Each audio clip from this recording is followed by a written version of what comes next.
Wolves dropped to 16 and 17 as they lose in Boston against the 23 and 10 Boston Celtics. And for one of the best teams in basketball that we were playing, we held with them and were doing well for most of that game, despite not playing good team basketball all game. I really felt like it was everyone kind of playing hero ball tonight, not really any cohesion between players. It was kind of bizarre. Like, you talk about making the extra pass is a huge thing in basketball, and that's usually in the context of you drive, draw people in, and you kick out to an open shooter who gets the rotation, kicks out to one more wide open shot. It's like we didn't even make the first pass tonight. People weren't looking for open players when they were getting collapsed on, and it worked for a while. We were making a lot of jumpers, especially mid-range, and D-Lo. Their mid-range has been super good lately, and it was against Knight. As well as Jalen Noel, Naz Reid, they were really trying to drive. Even Jaden McDaniels was like a little selfish or aggressive on the offensive end, which I kind of like. He had a lot of shots that I thought were makeable that he didn't make, and still had a good game offensively and defensively, and I really liked his game overall. But as a team, we didn't play together. That was a strange one. And I'm wondering if it's a bit of a byproduct of the lack of three-point shooting on this team. The Timberwolves have the largest three-point differential in the negative side, so the worst one in the NBA. And it's very clear every single night. And you can't really trust people when you're kicking it out to them to make that shot. We traded away some of our three-point shooting assets to get Gobert. Gobert clearly isn't one. Karl Anthony Towns is injured, who is our best three-point shooter. I'd consider Taurean Prince one of the better catch and shoots on our team as well, and he's out again tonight, as well as Jordan McLaughlin, Kyle Anderson. So we have injury issues, but I just don't like the way we played that game. And another huge negative tonight, it's not anything different that I haven't been saying.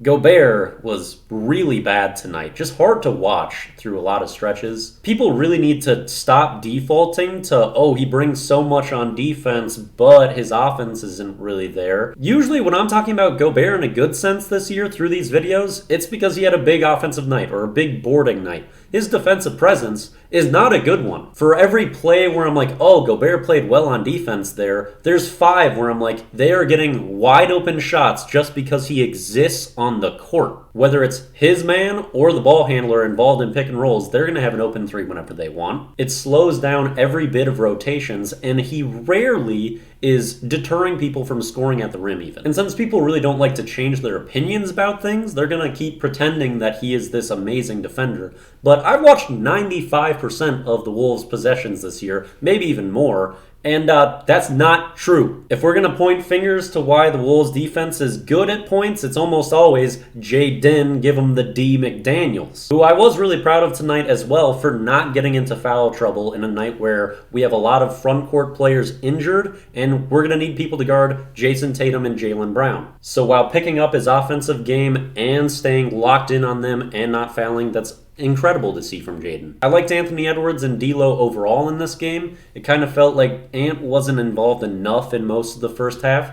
D'Lo was not involved enough in the second half. Like, look at this massive performance from D'Lo in the first half with these numbers, and they're not much better than his final ones. Not easy to go into Boston and beat the Celtics. It's not like the Wolves should have won that game by any stretch. But still not really happy with what I saw in a lot of that. And we got to get more consistency from Gobert, at least on the defensive end. He doesn't have to be more than he was at Utah. You don't have to become this crazy post threat and scorer, but just like don't drop the ball when it's passed to you in pick and roll and be a defensive threat.